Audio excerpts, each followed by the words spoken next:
Thank you for tuning in to the Spot Burn Podcast, brought to you by musky-fueled. Join your hosts, Dan and Josh, as we ignite the hottest topics in fly fishing, answer your burning questions, and get fired up about our love for the great outdoors. Now let's get burning.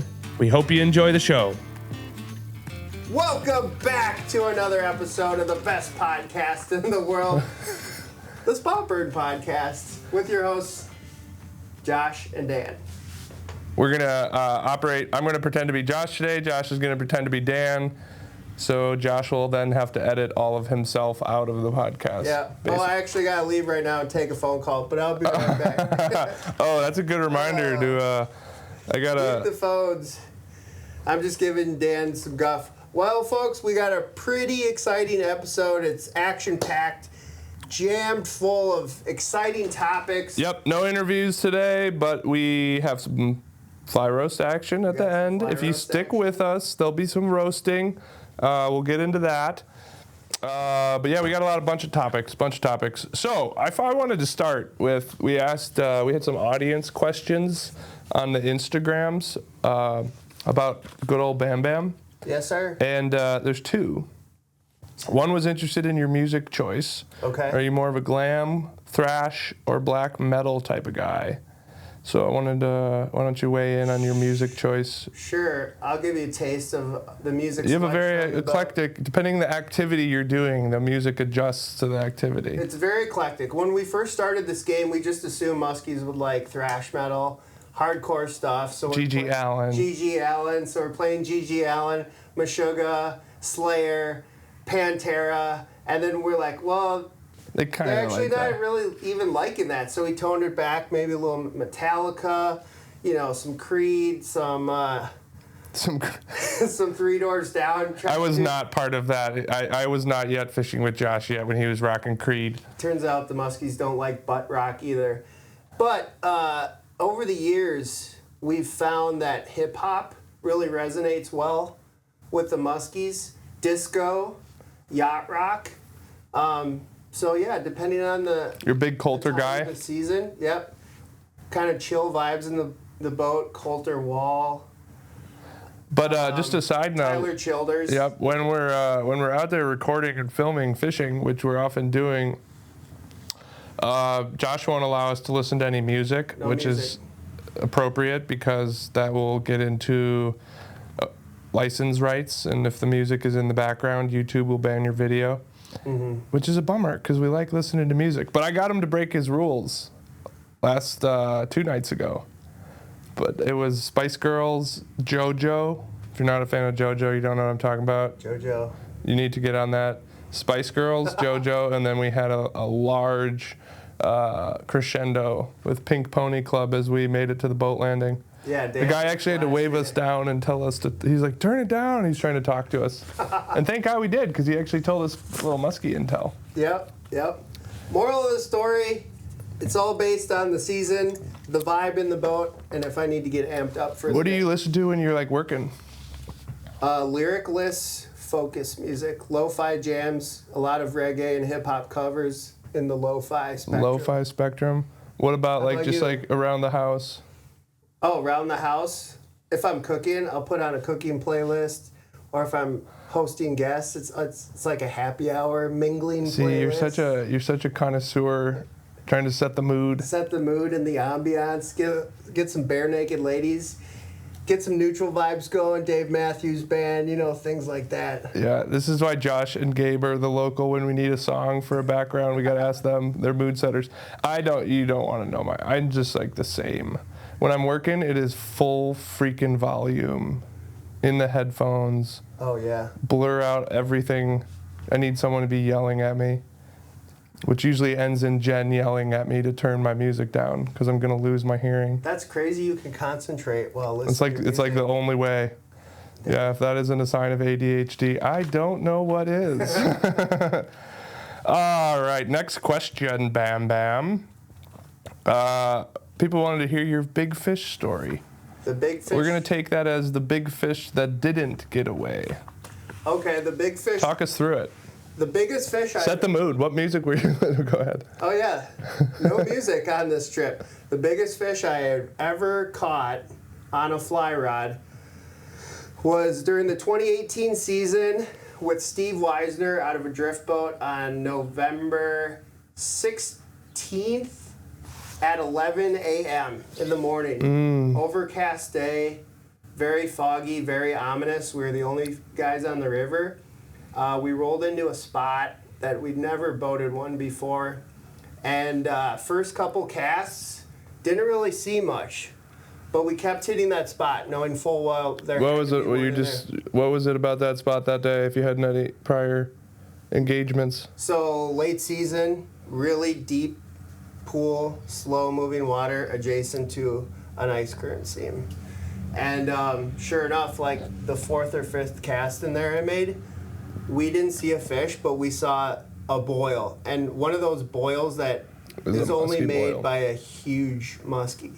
So we rode There's back. like the carp boils, then there's the, I don't know what that is, boil, and then there's the, oh God, that was a muskie. It's not like a splash or anything like that. It's a very big toilet bowl flush. Yeah. Is what you're looking at. And so then we rode back upstream, gave it like 10 minutes, and came back down. I had a yellow bucktail game changer on, and I chucked it in there. And man, when I hooked it, I thought I was snagged, just like, because those big girls, that's how they go. When you hook them, they don't do anything. It's just like pure weight. Yeah. And so I strip set it into that, and man, it was an absolute rodeo. People say that big fish don't fight hard or jump. The river ones are different. That was the exact opposite. So this fish was doing acrobats, and it was running all over. We missed 3 net attempts on it. And finally, on the last net attempt, Steve was putting the net, scooping it under the fish, and as he was scooping the fish, the hook popped out of its mouth. Oh my God. And we got it, and it was bumped 50 inches. Oh my God. Was that the one that was missing its tail? Or was that a different one? No, that was a different one. We'll save that story for later. Yep. Another nice fish, too. What was it on? 10 weight?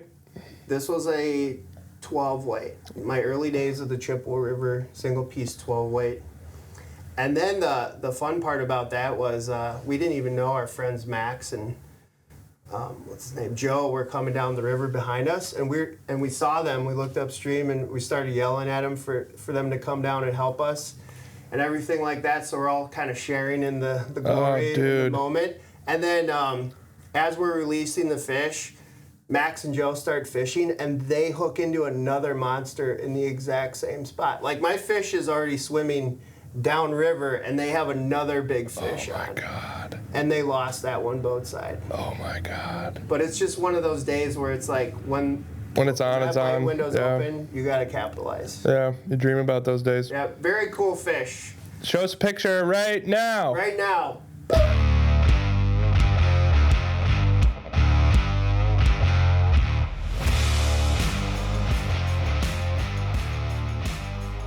Love it.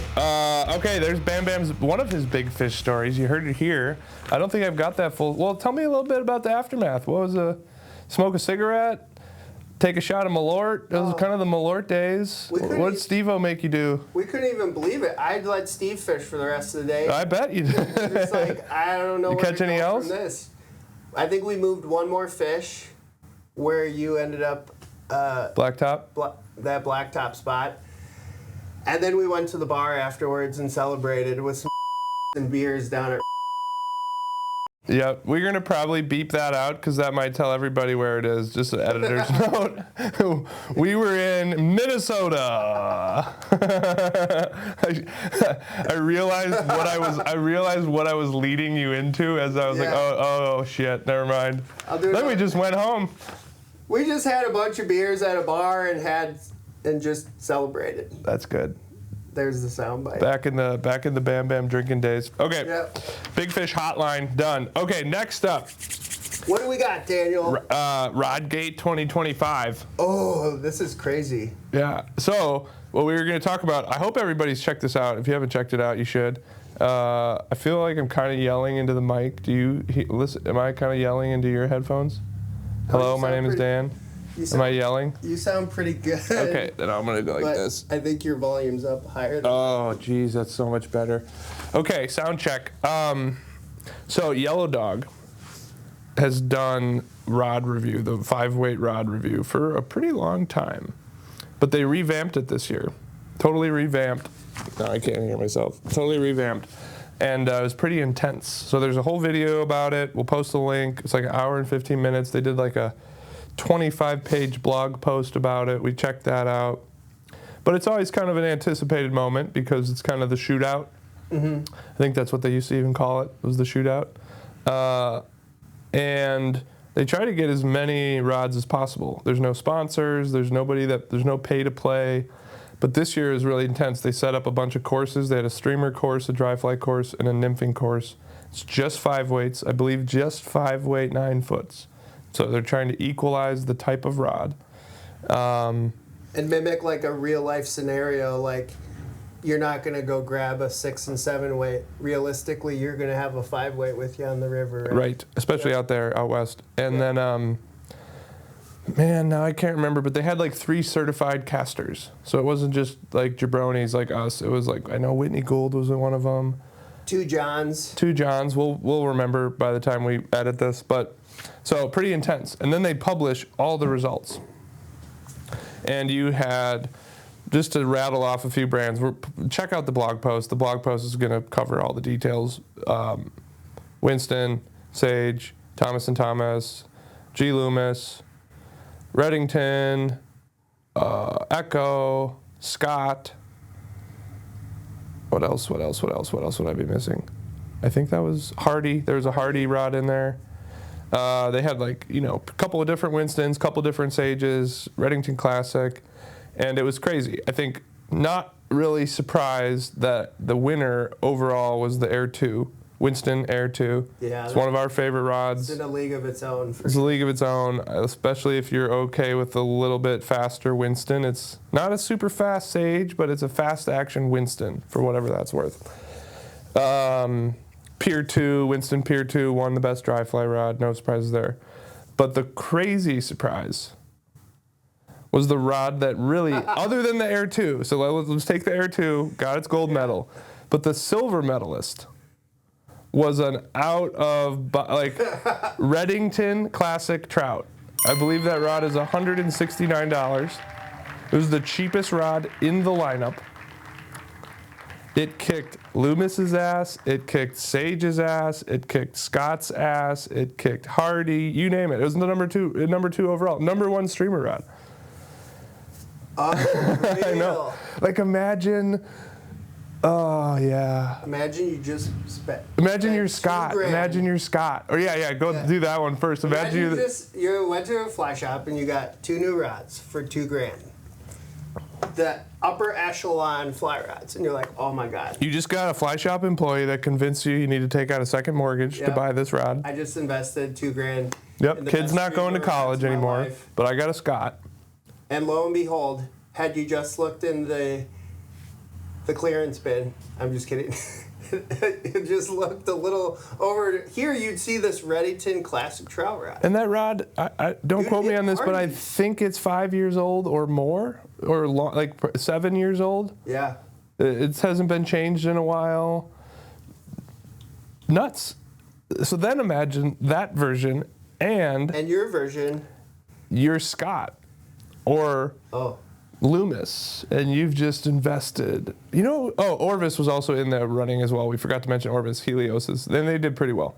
And Recons and stuff like that. The Recon actually beat the Helios. It was very, you got to check out the results. We'll publish maybe the full results right now. Just the grid. But You're Scott. I can't believe it. I think something might be up, but I'm also like, you're Scott or you're G. Loomis, and you've just, the Asquith, it's a $1,300 fly rod. Mm-hmm. We've had people call the shop and be like, I need an Asquith, it's the best fly rod, because it's obviously priced the highest. And they're a rod that is 1/10 of the cost. Not to shit on Reddington, but like probably made in China or an Asian country with very low R&D budget, kicks its ass. Its ass. You could buy 10 of those rods for every one ask. Yeah, I gotta pull this up. I'm gonna just bear with us, folks. We're gonna pull this up. I gotta see the freaking yellow dog because it's nuts. We're gonna just list this off. Rod review. Hold, please. The Yellow Dog 5-weight Fly Rod Invitational. This blog is so intense. Oh, it'll tell us who did it too. Okay, so no sponsors. Each rod was tested according to manufacturer's intended design and specific line recommendations. Cosmetics and components were not factored in. And when it comes to, let's see. Okay, so they changed up the rules. You'll have to check that out. Why choose elite casters versus everyday casters? So they talk about that. I'm surprised we didn't get invited then. Yeah, maybe for the streamer. Well, and they acknowledge, like, while dedicated streamer anglers may want a 6 or 7 weight, 5 weight is often in your hand. So that's why they pick the 5 weight. It's like, it's probably the rod everybody has. Yeah, we're not good at casting 5 Everybody's first fly rod. So they go through all the questions you might have. How did they minimize subjectivity? They really want to do a great job with this. They have the scoring system. I'm not going to read through all this. John Jurasek, partner at Blue Ribbon Flies. John Hudgens, out in West Yellowstone. And then Whitney Gould, which is like really good casters. She's like the 7-time Speorama World Casting Champion. They got all these charts, the overall rankings. So they chain weighted the scores of Streamer, Dry Fly, Nymph, Winston Air 2. We'll just rattle off some notable results and then we can move on. Winston Air 2 was the number 2 rod in every category. So number 2 Streamer, number 2 Dry Fly, number 2 Nymph, and because it was the number 2 in every category, it ended up being the highest ranked overall. Okay. With a point total of 348.5. Number 2, Reddington Classic Trout, which was the number 1 streamer rod. The number 4 dry fly rod.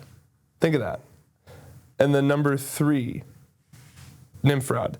So that means for the dry fly purists out there,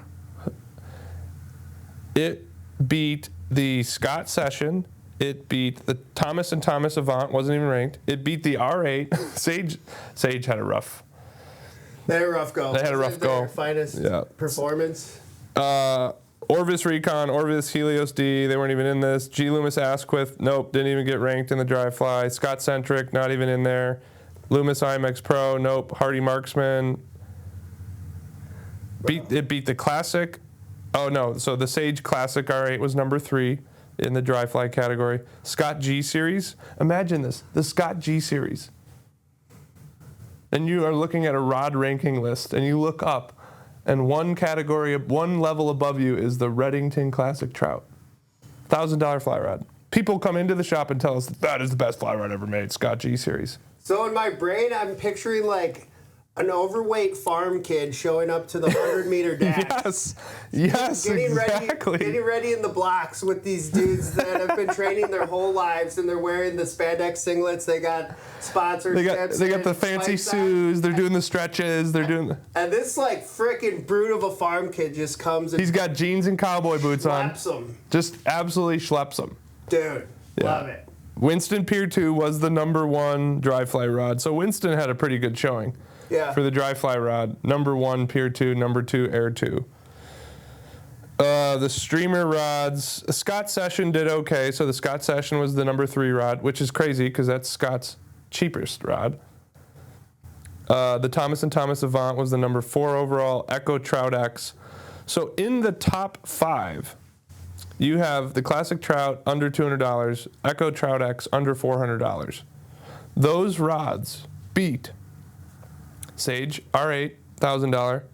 Recon, $600. Helios, $1,000.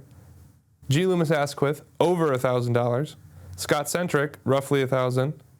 Hardy Marksman, same. Sage Sonic, $700. G. Loomis NRX, $1,000. Hardy Ultralight. Winston Pier 2, Sage Classic R8, Scott G. Like, just fucking give up at this point. Fire your rod designer. I don't know what to tell you. Or Redding, yeah. The thing that's also interesting, like you mentioned, is within those brands, their lower tiered rods are offsetting their higher tiered rods. The classic Trout beat this every Sage rod. So it raises a lot of questions. In every category, Josh. The Sage RA Core wasn't even ranked in the top 10 for a nymph rod. It got number 10 for the dry fly and number 5 for the streamer.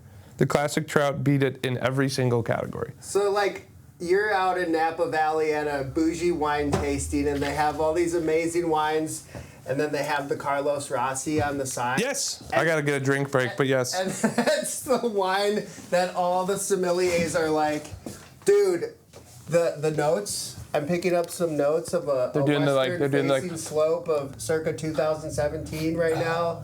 Some hibiscus. When was this opened? When was this opened? When was this opened? What were the version of grapes? Dude, I love it. There's carbon fiber woven into it to make it flex perfectly. And then there's just the classic Trout being like, boom, done, beat you. I mean, we see it all the time. You can be a fat guy on the lightest road bike on the planet, but you're still going to suck and be slow. But you can be some frickin' trout bum that goes out there with an eagle claw and just slays fish. I mean, to the eye of the beholder.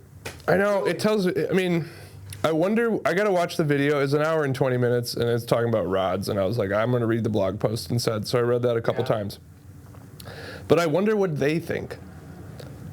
Who's they? Yellow Dog. Being like, oh shit, what have we done? We have just We've just flipped the whole industry on its head. Kelly Galloup will be happy to hear it. He loves to hear that. Yeah. What's been the response from the internet so far? The comments are just what you'd expect. They can't believe the classic Trout, but I think anybody that fishes that rod is like, they know. They know. Steve Weiser's been fishing. Well, and I think it speaks to like consumerism of like, you got to be seen with your Scott G series. You know, and you're like, I know what I'm doing because I have a Scott G series. And in reality, what has always been preached is true. The rod does not matter. No. The number 1 and 2 rod are $1,000 apart in price. Air 2, classic Trout. They catch fish all the same. And certified world-class casters were like, this is great. That's excellent. Yeah, it would be hilarious though if there's like mass layoffs at the rod designer department. It's like, fired! We're hiring the classic Trout team, which is just some like little old man in China that nobody's heard of, who's never casted a fly rod. Never casted a fly rod. He just shows up every day and does his job. Yeah, so I don't know that we have much else to say on that, but let us know what you think, folks. Go check out the video. Go read the blog post. We sell 90% of the rods in here. If you want to come check them out and decide for yourself, you can cast an Air 2 right at the shop, right next to a classic Trout, and tell us what you think. So we want to hear from you. But yeah, classic Trout, drop in the hammer. Drop in the hammer. Okay, speaking of Mr. Kelly, we got a little Kelly beef left. I think we both listened to this episode, the Simms beef. Episode 27 on the Slide In podcast. Yeah, you were the one that texted me and said, you got to listen to this. Like, Dan, you of all people will get a kick out of this episode. What was your take on the whole situation? I think it's the one called Why We Stopped Selling Simms Gear, dropped on May 27th. Yeah, kind of like a mic drop. Yeah. To the world. Yeah, good episode title. Everyone loves Simms. They've been around forever. Historically, they've made really good products. They've been the standard bearer. We grew up wearing Simms. Everyone's got at least some Simms gear. You're all saving up for your first pair of G3s. But in recent times, they've done had some changes. Some changes that have led to some unsavory outcomes. Mm-hmm. So I think, that episode was basically Kelly criticizing, some of the... Well, and the context was Kelly basically ripped Simms out of his shop entirely and put in Skwala. Yes. And other brands, but yep. I don't even think you can buy Simms stuff from Slide In anymore. No. Where did that sheet go? So I had a sheet. He did talk a little bit more about the business side of things. Like, I think the quality of the product, it's kind of related to the rod thing, though. It's like, what are we buying when we buy stuff? Yeah, we want waterproof waders that hold up, and we want a rod that casts well, but we're buying so much into a brand, and I think that's where Simms has some work to do to fix some of that, especially because how does the brand get built? Well, why did we buy Simms when we just started fly fishing? Well, because you'd go on YouTube. Well, YouTube wasn't around probably then. You'd go watch videos or DVDs or the film tour. You'd go to the fly shop out west, and all the guides who you looked up to were in Simms. And it was like, oh, well, if I'm going to know what I'm doing, I got to wear Simms. The fly shops were selling it. You could only get it at fly shops. It was one of the first big vendors that musky-fueled carried, and they believed in you guys. Yep, for sure. Well, they wouldn't let us open Simms until we had a brick and mortar fly shop. So you had the brick. Which is ironic, given what Kelly says, because I think Kelly's big sticking point was post-COVID, Simms just decided to start selling direct. Yeah, now dealer relationships are just kind of eroding away. And it's too bad because it's like the people we work with over there, our reps, like these are all great people, but I think comes down to, I think, a theme I've seen in lots of different businesses, not just fly fishing. The company is who the owners are, and the owners changed. It's not owned by anybody named Simms anymore. It's owned by some private equity firms, and they want to grow. And I think over the last 5 years, we've slowly seen Simms end up in more bass tournaments, more bass boats, which is all fine and good, but it's kind of lost its core, it's lost its appeal. And then you've had some new players. Patagonia's got incredible gear. Orvis has kind of made a big resurgence in their gear. Grundens, Skwala. There's like a bunch of them now. Frog Togs. Yeah, so it's a good listen. I think Kelly navigated it. Bold move, taking that one on. He did navigate it very well. He navigated it well, and I think if Simms would listen to it with open mind, they would get some real feedback. Because it's not like the game is lost. We got Simms stuff in the shop right now. I got Simms stuff that I'll wear fishing this weekend. Like they still make products that nobody else makes, or they make quality gear, but yeah, different economics and like the retail economics, how they treat fly shops. I think that a lot of that went into it.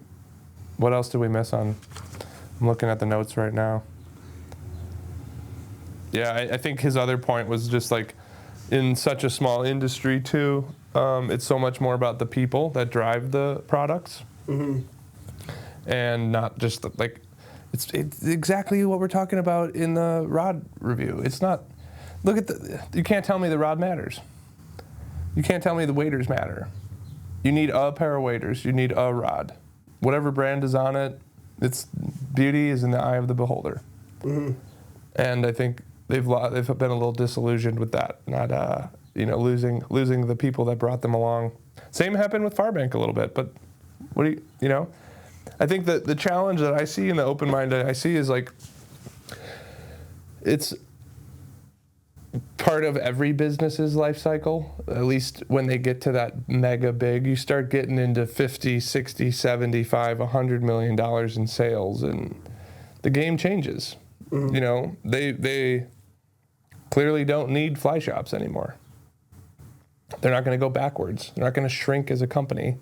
That's just not what our current economic system values. So we don't need to riff anymore on that and get ourselves in any more trouble. Josh is just over there looking at me like, yep, you say it, I ain't saying shit. Yeah, we'll see when we edit out. All right, I think that speaks to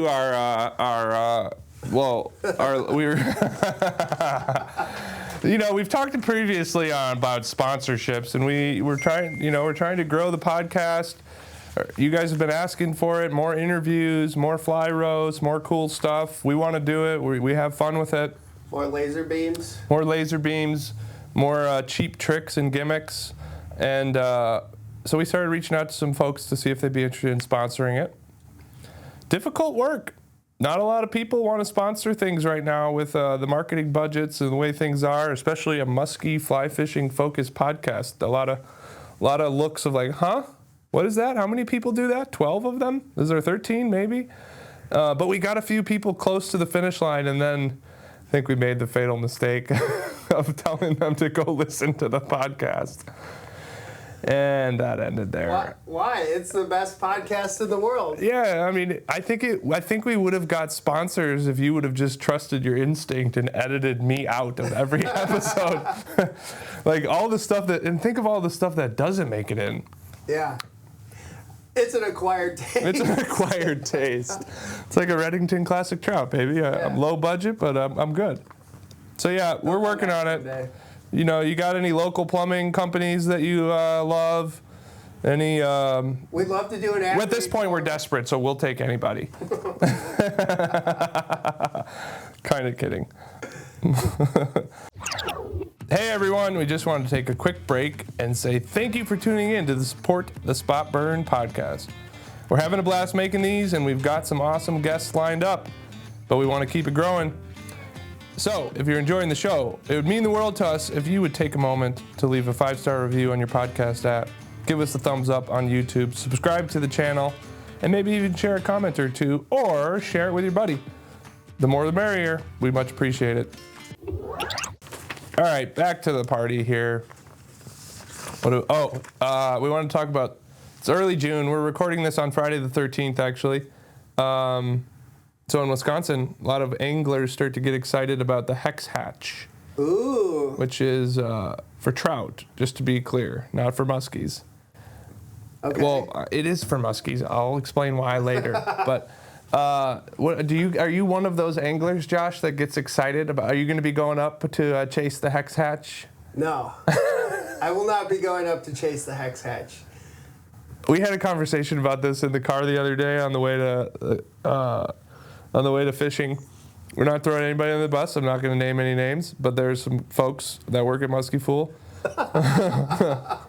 who were excited about the hex hatch, and they were going up north this weekend, the weekend we're recording this, to fish for them. And it's rad. I mean, you're going to probably catch the biggest trout of the year on dry flies at night. And but we were looking at the weather, and we're like, you're going up north. It didn't make sense to Josh and I. And this is how you know we're not full of shit, because we're like, you got 5 days to go up north. I'm going to be honest. There ain't no fucking way I'm going trout fishing. In the musky capital of the world. Like, I got one thing on my mind 12 months out of the year, and it is a curse. Believe me, it is a freaking curse. But we were just like, it doesn't compute for us. I'm like, I do not understand. And I know we're in the like way small minority of psychopaths. But yeah, it was just kind of a funny thought on like, man, that never, I am not interested in that. What, like, you could be like, oh, they're on, it's on. Last night we caught 2 25s. I'd be like, that's awesome. Send me a pic. Like, good for, I'm pumped for you. They come up and join us, and I'll be like, I'm bringing my boat. I'm going musky fishing. That sounds great. You can keep all your hex. Yeah, for sure. But here's where it is a musky thing. I might go one night. Bullshit. Maybe. One night. One night? So I got fished by myself that night? Yeah. All right. Sorry, what were you going to say? Well, it does relate to muskies, because when you hear the trout anglers talking about the hex hatches in northern Wisconsin, that also means that the mayflies are hatching on the lakes. And the food that the muskies eat is eating the mayflies. So you get these mayfly hatches. So I'm hearing topwater? Baits don't all over the place. Like, you can get them on a lot of different methods, but it's a phenomenon where it helps you locate fish. You'll see it on your graph. It'll get all fuzzy, and you'll get these like clouds, but it doesn't really look like a bait cloud. It's a hatch. Oh wow! And usually all the bait is surrounding it, eating the mayflies, and then the big lunkers are coming trying to eat the bait. So if you're out fishing in northern Wisconsin and you're not one of those trout fools going after the hex hatch, still be on the lookout for mayflies. It might lead you to a muskie or two. That's my quick tip. There's another quick tip in this episode, but that's just I don't know. Auxiliary quick tip. We still love you, trout fools. We do. No, we do. We definitely do. I think that's why I got fired from working the shop, because people would come in and they'd ask me about trout fishing, and I would just... You try to sell them a G. Loomis Asquith when all they really needed was Reddington classic trout. Oh, yeah, exactly. All right, next up. we found this article on the internet. We thought it was interesting. The title of the article is, what was the title here? Are we breeding smarter fish? Are we breeding smarter fish? Yes, so we'll link it in here. It's kind of hilarious. I think this is like, we're anglers. I'm so included in this. We all like live in this eternal paradox of if you wanted to have the best fishing ever, you don't want anybody else to fish. You know, so the article, I think the takeaway I got was, basically said that scientists are now researching if we are breeding or by natural selection, because anglers are catching fish that get caught either intentionally are meant to be eaten, or they're caught and released but they have a higher delayed mortality. So the fish that are getting caught have perhaps a higher chance of dying, and therefore we are selectively breeding out the what did they call it? They basically said like the dumb attributes that make a fish eat a lure or a fly. So over a long time, all of the fish that haven't been caught are shy. That's what the article there, and they won't be eating. So we're making it harder on ourselves, Josh. We're like expediting evolution. Yeah, by fishing, we are making fishing harder. The weak and the dumb. Yeah, I'm still convinced, as I told you earlier, I'm still convinced this was like some old-time angler that wrote this article to try and convince everybody to stop fishing. But it is a paradox that we've talked about. Like, we need more anglers so we can raise money to take care of these conservation. Like, it requires money, and if there aren't anglers, there aren't healthy fisheries. But then you're always left as an angler with the paradox that is like, do I really want more people fishing? Yeah. As long as it's not in my spots. It is a paradox. Yeah, what to do about it? I don't know. I'm going to put this one on you. You gave me the silent treatment on Simms. Do you have to tell me what to do now? It is a paradox. Because it's a necessary evil to get more people involved in the sport. Oh, yeah. You can raise awareness, raise funds, and then, everyone gives a shit. It leads to more stocking. It leads to protecting these places. Well, this is what you always worry about with muskies, too. But then you're also like, I'm not going to drop you a pin or show you a boat launch.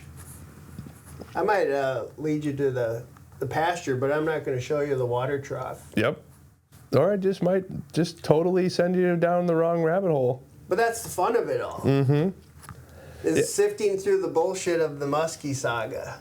Yeah, well, that's especially with muskies. We're not like killing them and eating them, at least, but there's delayed mortality. Yeah. But in 100 years, will they just be like AGI level, genius level muskies who are all just super introverted and shy and like? I say bring it on. Like that's the worst type of muskie. Introverted, shy, doesn't like social. You get one follow a year. Yeah, like we want the village idiots. We want the dumbest of the dumb. The suicidal ones. The drunk fat lady that stumbles out of the bar and is like, I want a cheeseburger. That's the one I want. That's which begs the question of like, how could we breed that back into the muskies we're stocking? Like identify the like suicidal attributes. And then, really try to develop that moving forward. That's how the fish hatcheries are going to be in like 100 years. You're going to have one dude, and he's going to like, I have the strain of muskies that are suicidal. They could do like what they do to Amish horses, where they like chain them up to a mailbox next to the road to condition them to not be scared of cars and traffic and people. So you do that with muskies too. You just like chain them up next to some outboard engines. And then like feed them next every to time they eat a lure, you throw like 10 dead shad in their face. Yeah. And you like positive reinforce them into eating lures. Yeah, condition them. If we get ourselves a private muskie lake, this is what we're gonna do. We're gonna see if we can Pavlovian train a muskie, and then you get it to the point where you just have to turn the motor on, and they start getting hungry. Yeah, it's like the feeders, the trout feeders. You know what I mean? Yeah, the pellets that come out. Why don't we have that in any muskie world? Oh my God! These big trout, they got these pellet feeders, and they got we need someone to buy a piece of land on a river and put in a feeder. Dude, our parents took us to the most glorious trout hatchery in Montana when we were little that had a pellet feeder, and it single-handedly changed the course of my life. That's why I'm sitting. That's why you're sitting right here. Right. So thank you, Mom and Dad, for exposing me to the trout hatchery feeder. Like you can, the thing is, like it's not even a question of can you Pavlovian train a muskie. It's just a question of when is someone going to do it. Like it's absolutely possible. 2026. Yeah. We'll get back to you guys on that. We're saving up to buy ourselves a pond so we can stock muskies with the sole purpose of training them. Okay, moving on. If you're still listening, a couple episodes ago. This is why we don't have any sponsors, Josh. I'm my own worst enemy. God dang it. All right, so in other news, we talked about Minnesota Long Range Plan for muskies. Really sweet. If you haven't heard about it, go check it out. We talked about it on a previous episode. Basically, the cliff notes are Minnesota has had a love-hate relationship with muskies. In the 1990s, 2000s, they were building one of the greatest muskie fisheries in the world. Enter Mille Lacs, Vermilion, Minnetonka, you name it. And then the walleye guys got the microphone, and the headlines were, kill all the muskies. Muskies are the bad guys. They're eating the walleyes. Then our friend, Camden Glade, which there's also an episode on, really, I think he would never say this. He probably would feel uncomfortable at me saying this, but I just believe that study had a giant role in opening up this whole can of worms. Yeah. Because he did the study that said, like, you guys are nuts. They're not eating walleyes. Just stop. We studied all these muskies from all over the place. They're not eating freaking walleyes. And then lo and behold, like less than a year or two later, out comes Minnesota with like, we're taking a step back. We're going to reevaluate our muskie plan and come up with this long 20-year vision. And it's awesome. And it's like part of it is they want to stock more yearlings, which are bigger muskies that have a higher chance of survival because it's more economical to stock a muskie that's going to survive than it is to stock one that's going to die. So the reason we're bringing it back up, two things. One, if you're listening and you're in the Minnesota DNR, we would love to chat with somebody about this muskie plan. We think it's really cool. As Wisconsinites, as cheeseheads, we'd love to have you share some of this with our DNR because I think there's a lot of awesome stuff in there. Reviving classic fisheries like Mille Lacs, focus on fish survival instead of just focusing on the pure number of fish we stock, are focusing on the actual number that survive and grow up, which is a combination of the type of fish they stock and environment. If we can give them better habitat, if we can not develop a bay that is known for muskies spawning, or we've even seen this, the poisoning, getting rid of the weeds because the boaters don't like the weeds, and it's like, well, that's where the fish spawn, and then yearlings over fingerlings. But we're bringing it back up because they had a user, you could comment on this. I submitted my comments the other night. I think the period has ended on Thursday, but hopefully you guys were able to comment. I think we'll be on the lookout for Minnesota DNR ingesting all of those comments and then kind of deciding what to do with it. The ones that I didn't vote for, though, I'll just be honest, it had like all of the sections on, do you support yearlings over fingerlings? Strongly agree. Do you support reviving lakes like Mille Lacs? Strongly agree. And then it was asking about tiger muskies and stocking, and I just like strongly disagree. Like I don't think that's the path forward. Everybody's like, oh, tiger muskies. Like, no, we got real muskies here. Stock your tiger muskies out in, the reservoirs out west. But so if the tiger muskie thing doesn't come through, you can blame me. I was one of the votes. Moving on. How are we doing on time here, folks? We're doing pretty good. We did our sponsorship update. We don't really know what to tell you. More. Stay tuned. We're working on it. We still have some really exciting things in the hopper on the podcast front, but we do want to hear from everybody. If you got ideas on what to talk about, ideas on what not to talk about, if you like the podcast but you don't want Dan and Josh on it anymore, we'd love to hear those thoughts. If you've got folks that we should interview, especially folks that, there seems to be like a lot of guys and gals that are like on the interview circuit for fishing and fly fishing, and like they're on every different podcast. We really want to find those old timers, those guys that might be hard to find, that probably don't even listen to podcasts. We got one of them up in northern Wisconsin. We're going to try and track him down, tie him to a chair, and make him come on the podcast, or just not tell him it's a podcast. Well, like the fish thief episode, that came out of the That came out of nowhere. from That came out of us. nowhere. Totally. And we're going to try and get Mark Gaden back on the podcast, I believe. That'd be excellent. Any teasers that are in the hopper that we want to... We do have a teaser. For podcasts? Yeah, fire away. We got a couple. Just Can I say the blast names? it, dude. Yeah, blast it. What's it? Josh Jenkins. Josh Jenkins is the first one, so we're Yep. trying to nail him down. He's R&D manager for Scientific Anglers, so he's basically responsible for making the 800 grain custom cut musky line that as well as all the other lines. and all the other amazing lines. But we would love to be able to get him on the show, do a deep dive into what it's like to be a fly. Yeah, like what goes into designer. it. Yeah. Yeah. 'Cause there's- Speaking of, I got the sales report for like the whole world on the Sonar 800 musky. This is just a PSA to all the people that like that 800 grain musky line. Go buy some more, because I think there's only 75 that have been sold year to date, and only 70. yeah, and then probably 65 of them are musky full. So we gotta make sure we're voting with our dollars. This is the trick. Everybody's like, I wish they made a line like this. I wish. Well, if people don't buy this fly line, they're not gonna make it. It's the same reason that they cut back on some other SKUs, because it makes sense. You can't put all of this R&D effort into making fly lines and then have nobody buy them. Correct. So we're trying to, shout from the rooftops. We think this is awesome. I literally use this line now 90% of the time on my two-handed rods, which is how I fish. Josh has got it on a 12 weight. You can Gabe's cut it back to like 625 grains for one of his. Go crazy with it. We're gonna buy as many as we can, but if you want nice things, you gotta buy them. Yep. What else? We got a Tom Shank, episode coming Mr. up. Chippewa River. We're gonna go up and see Tom and record up there. Cody.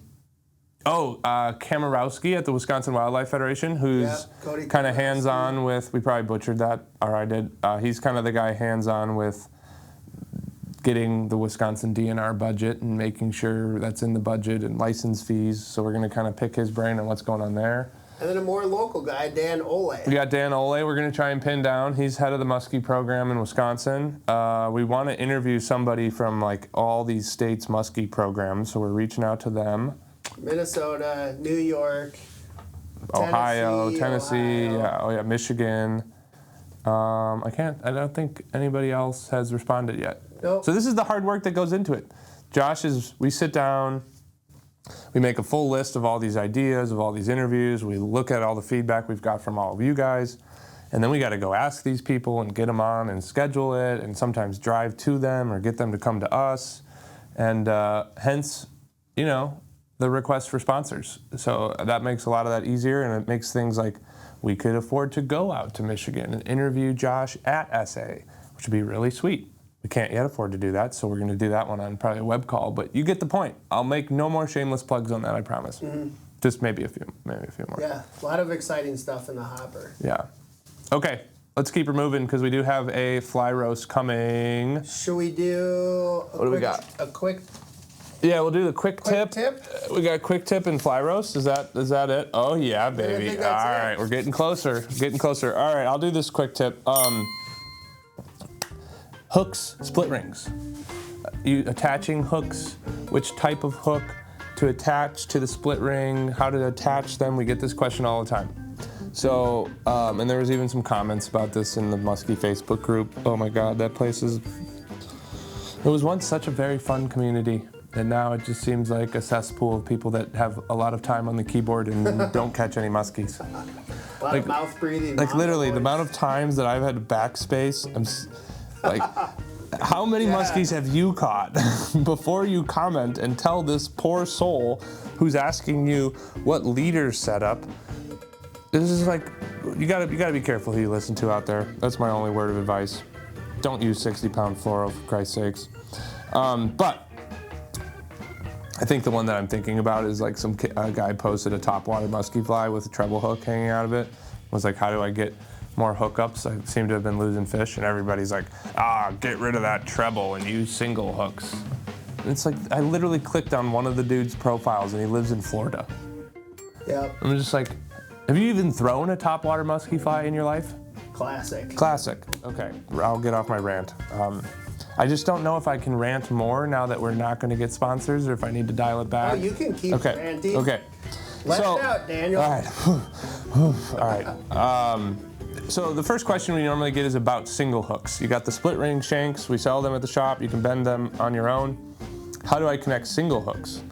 And that is a good question, because if you just add a split ring to the split ring dropper loop and you attach a single hook, you have two issues. One, you got to make sure you size down in your split ring, because a lot of single hooks that we like to use, B10S's, PR320 AirX, they have small hook eyes. So those big number 7 split rings will not fit through the hook eyes. So you got to use the number 5s or smaller. I think we sell 3s as well. So go smaller on the split ring so you can get it through the hook eye. Number 2, if you just use one split ring and you hang a hook, it's going to hang inverted sideways, because the dropper loop hangs like such. You attach a split ring, that's going to go like this, and then you attach the hook, and the hook is going to, with a loop like this, hang off to the side. So, 2 ways that you can do this. You can add a split ring. You just go split ring, split ring. So you go split ring, and now your hook is going to hang flush. So the pointy end is pointing forward. You can also, if you know that you are going to be using single hooks exclusively on your split ring flies, you can kind of pre-set up your shank before you start tying it in. I do prefer this method, but it kind of locks you into single hooks. And what you do is you take the solid welded rings, so not the split rings, solid welded ring, and you pre-drop it into the loop. And then you have this welded ring there with no ability to squeeze off to drop your single hook from. So, Smart. Muy bueno.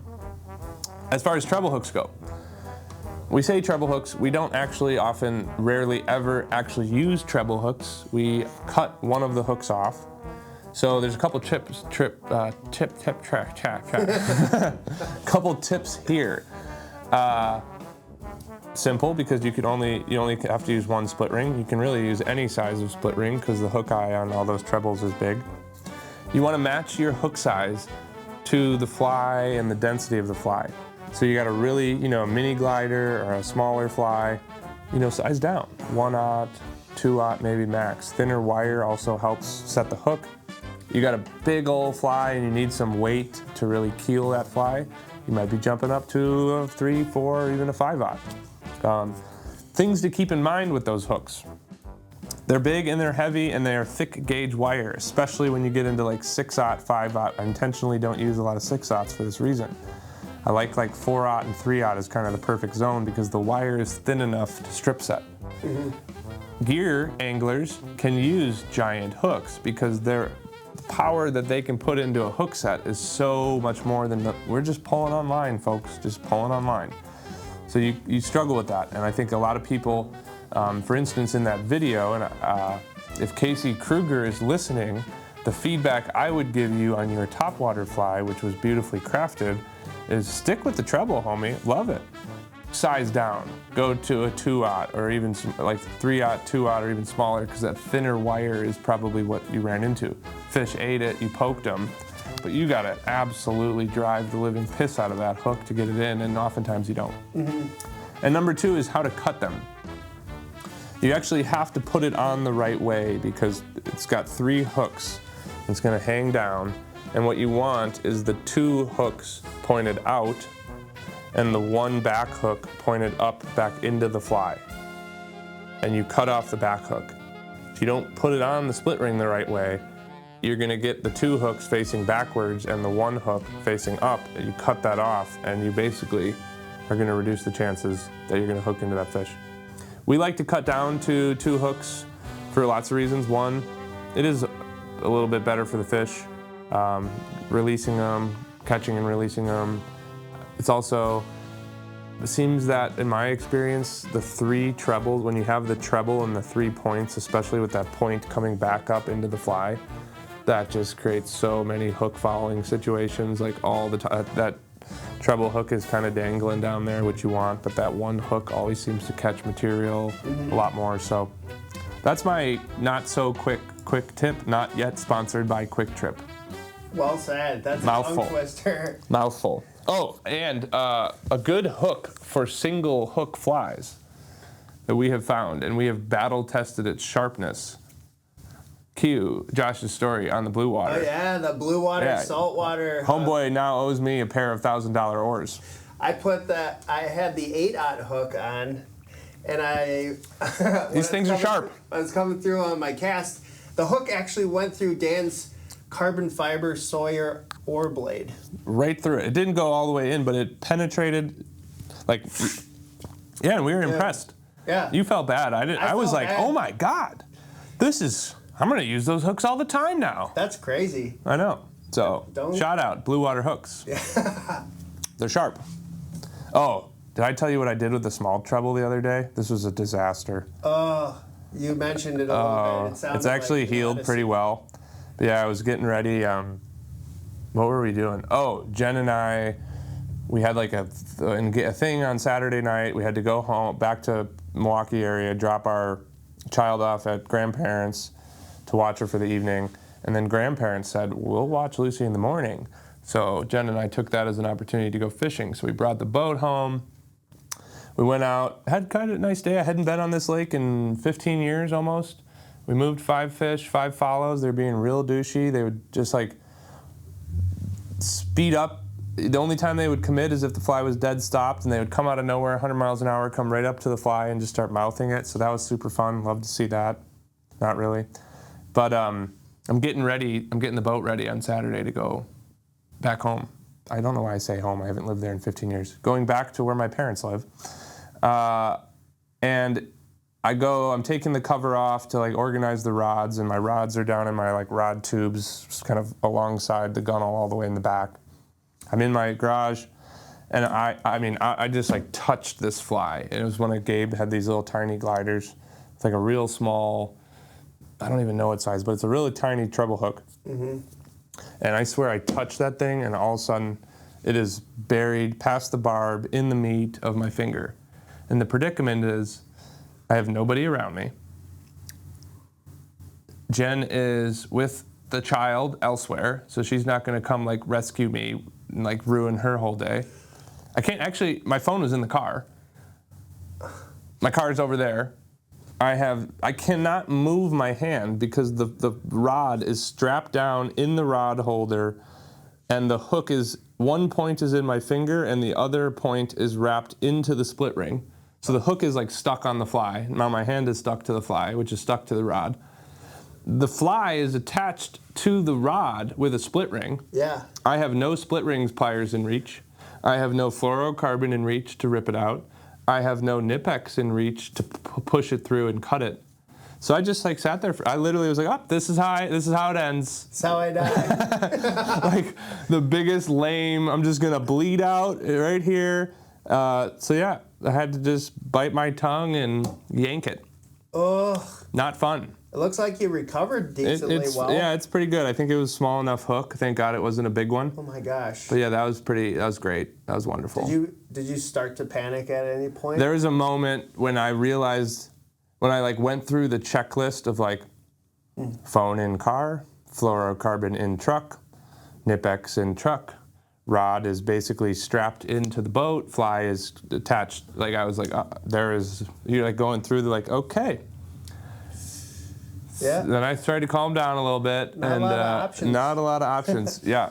That fly didn't even catch any fish either. I really thought that was going to lead us to victory.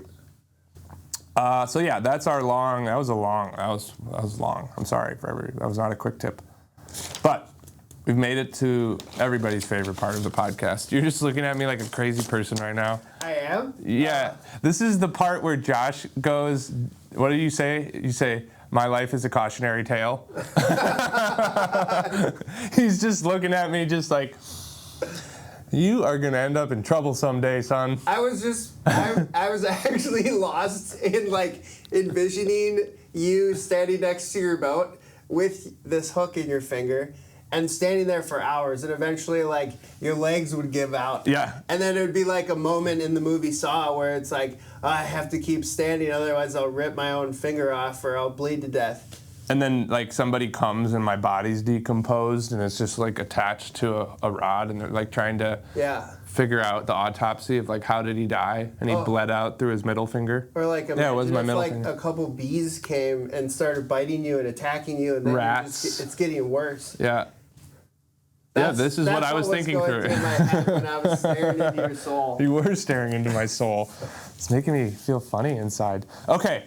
Well, we're glad you're okay. I am. I'm good. Time for a fly roast. So we gave out a little poll. We really thought that this was going to help us. We haven't been able to decide, should we keep doing mega fly roasts, where we do all the fly roasts in one? Should we sprinkle in a little fly roast in every episode? So we put out a poll on Instagram, and I was really convinced that there's going to be a decisive... No, there was not. It was 51%, I think, voted for fly roasts within each episode. 43% said do a mega fly roast, and about 6% said I do not care. Yeah. But nobody said, what are you talking about? Which is a good sign. Good. Yeah. So, fly roast. Fly roast! What's in the box? We don't really know. Hooks, feathers, fur, some highs, some lows. Dan and Josh are here to see if this flies fire or pure comedy. Welcome to the Fly Roast!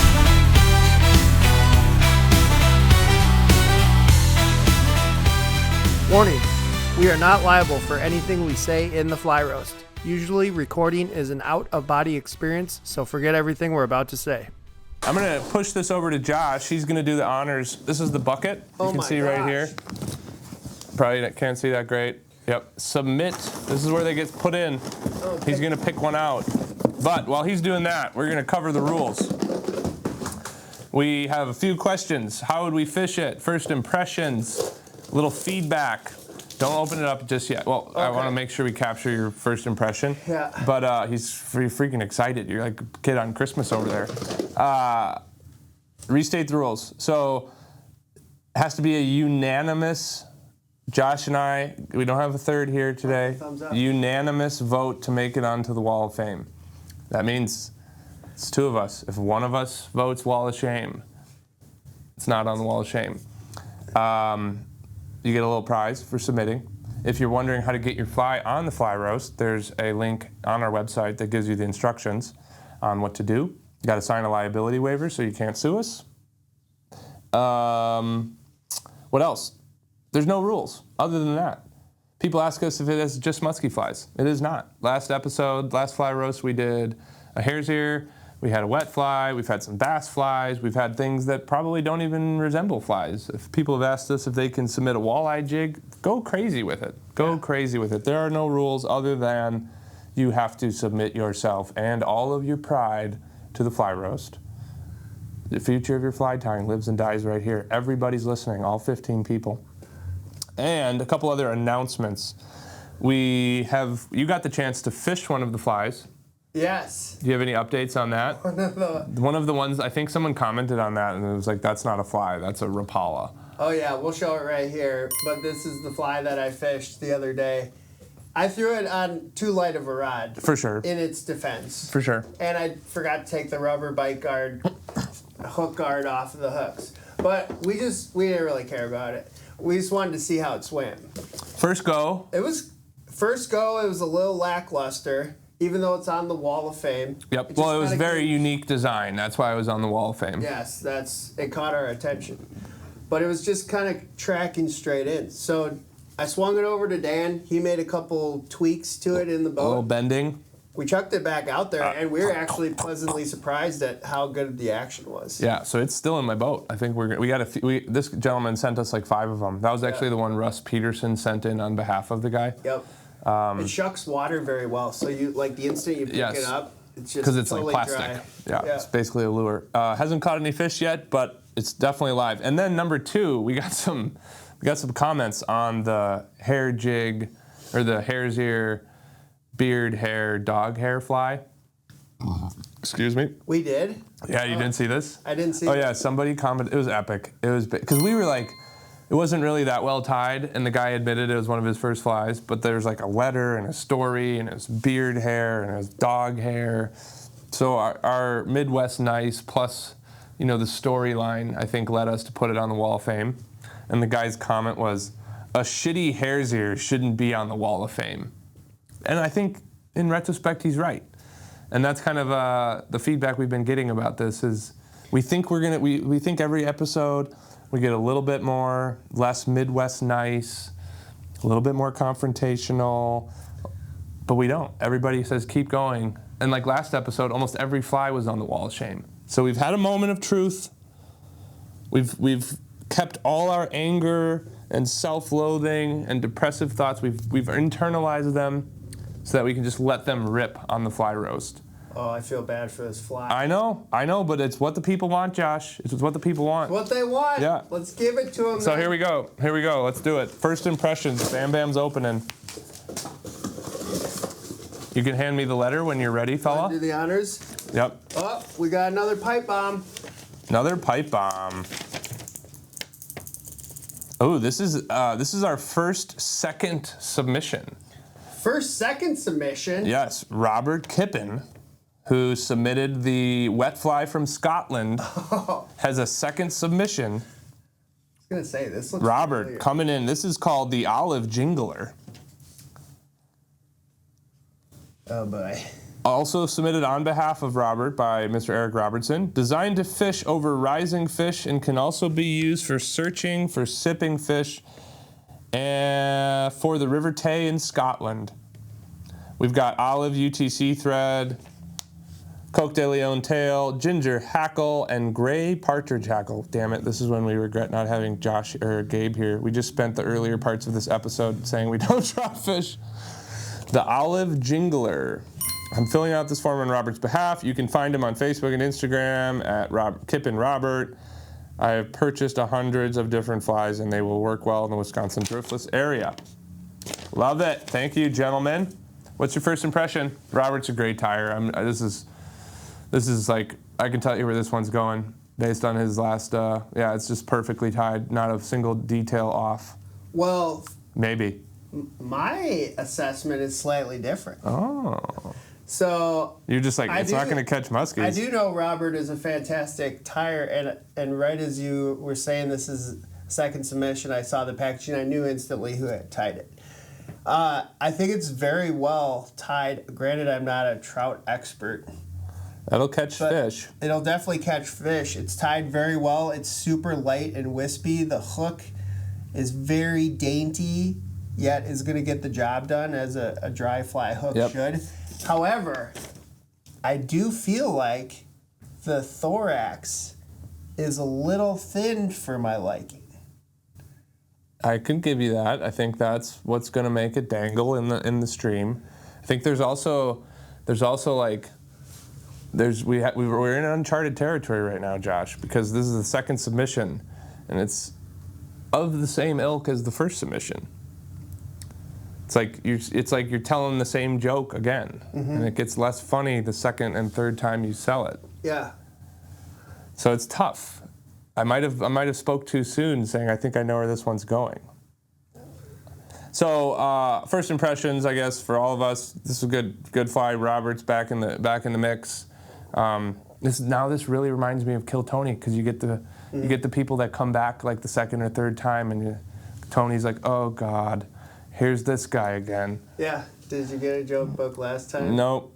But I think how we're gonna fish it, I have no idea how I'm gonna fish it because it doesn't work for muskie. It's a joke. We'll fish it in the driftless. We'll make sure Gabe gets a hold of this one and goes to town on it. Mm-hmm. I don't really have any feedback. It's tied proportionately well. Intentionally, I think, with a real thin body. I'm just going to really quickly get my vote out of the way so all the pressure gets put on you, but I'm going to put it on the Wall of Fame. Okay. That sounds good. So now Josh has to decide. Dun, dun, dun. Yeah, it is a beautiful trout fly, and you'll see it in the photo. I'm such a jerk. I'm just like, you decide.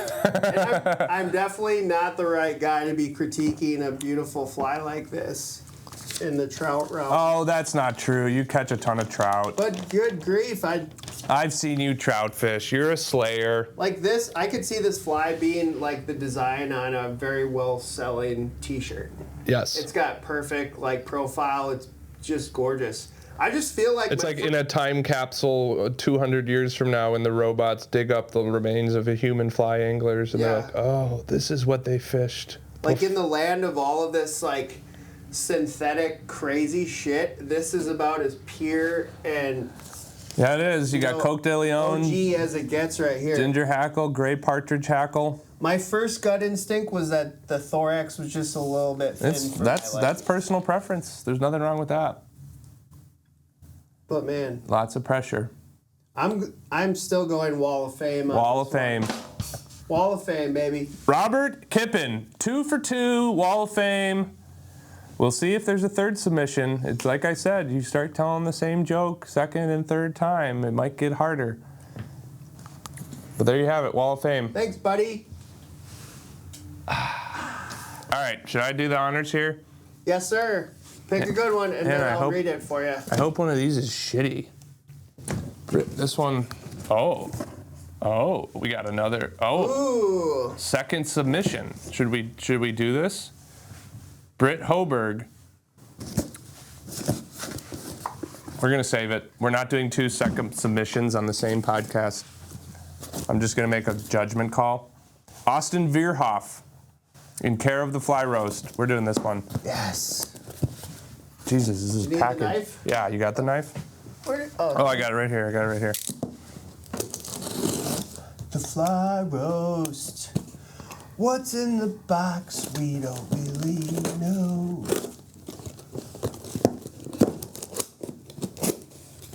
So exciting. Alrighty, folks. Packaging, we got it packaged. I see some plastic grocery store bags. I see some paper towel. Austin Veerhoff. I've met Austin a couple times. I believe he was at, did he come to Treelands? Or he came into the shop maybe? Probably met it. Beautiful packaging. Yep, we have a CVS bag. Fly's name. We have a Dunham's sports bag. You don't hear Dunham's name often. No, And the Fly is wrapped in some paper towel. Paper towel. Use that for lunch later. Fly's name is Two Tails Glider. Tell us a little bit about your fly. Extended front shank, 2 bucktails, half a pack of flash, and a 6/0 Kona Big Game C. BGC. BGC. BBC, baby. I like this fly. My first impressions is Austin knows how to tie a musky fly. That's pretty sweet. Great size, great tubular. I'll hold that up. Show it off a little bit. Tubular in nature. Yep. You got 2 hooks attached with a shank, all the right signs. I do like the split ring shank a little bit better. I mean, this is one pretty awesome fly in general. I was really hoping to get some shitty flies in here. Thanks, everybody. Because now we're stuck in a pickle. I wanted to be mean, and I can't be, because it's a good fly. Lots of bucktail. Might even have a little squimpish. Might all be bucktail. Polar flash. Schlappen feathers. More bucktail. A little black head. Couple feathers off the side there. I'll let you finger fondle her. Okay. Extended front shank, 2 bucktails, half pack of flash, 2 Kona, bucktail, flash, and feather. It's not complicated here in musky country. Just a few materials tied well, does the job usually. Well, dude, I'm in the same boat. I know. This is one of those flies where it is so well executed and well tied.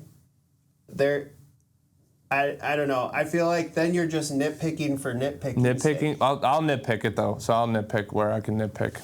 Go for it. So the head. It looks like, as with gliders, you get a little caught up at the head. You can see a little bit of sloppy finishing wraps. Kind of had to finish it off with glue because he probably crowded the hook a little bit too much. And you really want to get this stuff to stand up so you can see like the gap right there. I think it's still going to swim okay. These don't glide as well as the gliders with the long front shanks. You can still bend this back shank. Definitely a plus for not tying this in with wire. It's got good bulk, but it's going to swim. It's going to be okay. It's not going to... The problem with this style of fly is the gliders are tough to get to work every single time the same way. Not too unlike this fly, if you have heard Eli Barrant talk about the Optimus swine. And one of the hacks to get gliders to swim appropriately is the ability to tune them.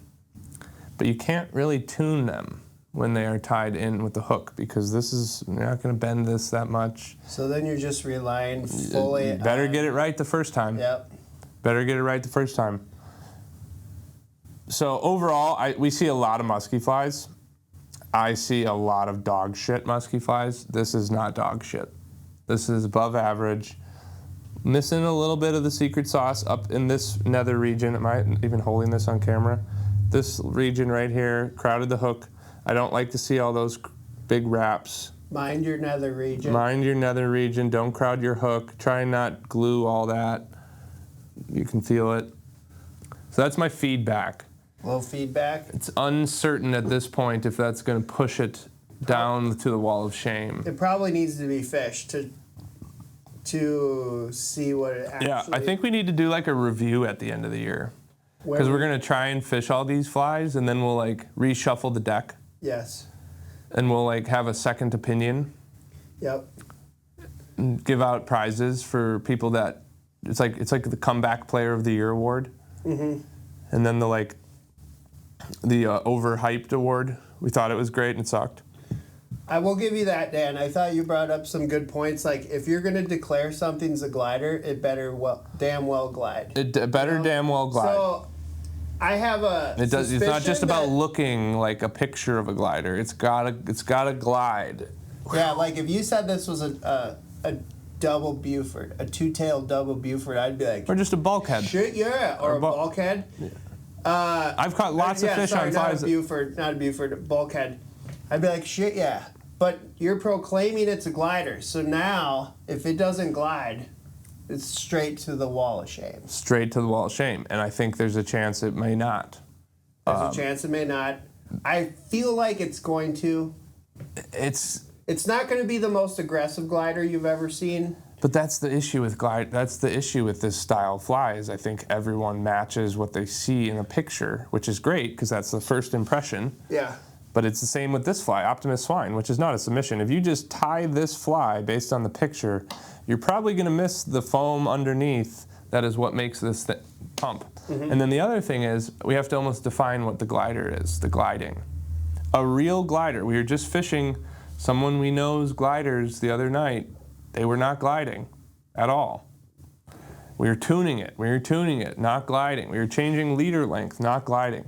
The best gliders, when they really, you do not, there's this other phenomenon where like you can probably get this fly to glide, but you gotta like perfectly get the right amount of slack and the right amount of tension, and it's gotta be in the perfect seam. Ain't no one got time for that. No, shit. A real glider, you touch that fly line and it just goes left. You touch it again, it goes right. It swims without you having to make it swim. So Kelly talks about this. Yep. Maybe Kelly's listening because he likes the fly roast. He talks about having to impart the action onto those flies. And that is so true with trout flies. But when we are talking about a glider, as we've developed and honed our work alongside many other guys that tie these flies really well, the real good ones, the ones that are true gliders, the presentation is baked into how it's tied. You put it on an intermediate line, a sinking line, it glides the same way, just deeper or shallower in the water column. You're just tapping them. You're tapping them and they're going back and forth, whether it's current seams, lakes, you name it. It doesn't prairie dog, it doesn't go left, right, left, left, left, left, right. It left, right, left, right, left, right, every single time. Mm-hmm. I don't know. Overall, well tied, well bulkhead, but I think you make a good point. If you're going to come out hot, call it a glider. It's got to do the thing. It's got to do the thing. Otherwise, it's If Robert calls that a wet and it sinks to the bottom, it's not going to sink to the bottom. But yeah, so those are our first impressions. That's how we would fish it. I like the color scheme. I like the gray-black shad. Really, really juicy. I like the flash. Very Nick Gellerstad, a lot more flash than mine have, but very I like that. Very symmetrical. Very tubular. Could use a little bit more work in the head. Do you want to vote first? Put the pressure on me. Sure. Oh, should we say how we'd fish it? Oh yeah. I mean, that's the beauty about that size fly is I feel like 10 weight, 11 weight is even going to be able to huck it. I'd probably still want a 12 weight, but like that's going to cast super well on a Chippewa 10 or an 11 weight. Yeah. Great like guide fly for, like if this is the tough part about this is if that fly is better than almost, if not every single musky fly. I did air quotes there for the pokes on the podcast app. That you buy from a commercial fly, Oh, 100%. Yeah. It's that if you were given that as a musky fly, you got a good one. But that's not what we're talking about. We're sitting here on the fly roast with listener feedback telling us we have to be more no holes barred, critical. We've also come out and said if you're going to submit musky flies to the fly roast, that's the real ringer. I also know Austin too, so it's really like Austin's a great dude. He's been supporting the shop since day one. Mm-hmm. So now I'm picturing Austin. I'm in a performance feedback conversation with him. HR's listening. His heart rate is elevated, and he's starting to get tunnel vision. Yes, I'm starting to get tunnel vision of like, what am I going to do? I want to unalive myself. Yeah. I might just leave the podcast room and leave you to do the final vote. I'm giving it the Wall of Fame for now because I love this fly and it's very, very well tied.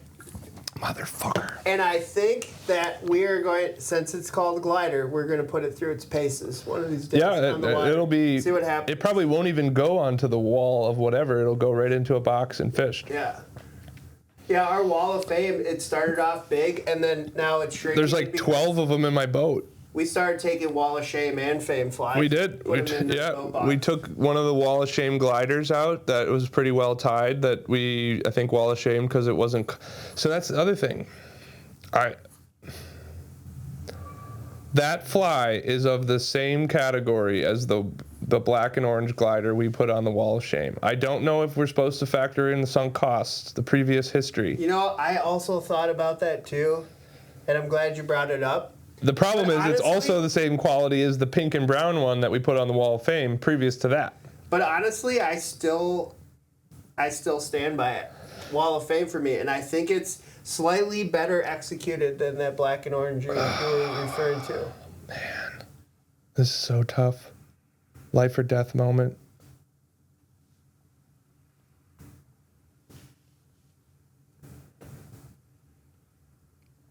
I gotta go with Wall of Shame. I'm sorry, Austin. I can't do it. I look forward to be proven wrong. How about that? That's my cop-out. But I got so many voices in my head. I got the devil on my shoulder. I got whatever on my right shoulder. I don't even think... Right shoulder's probably empty.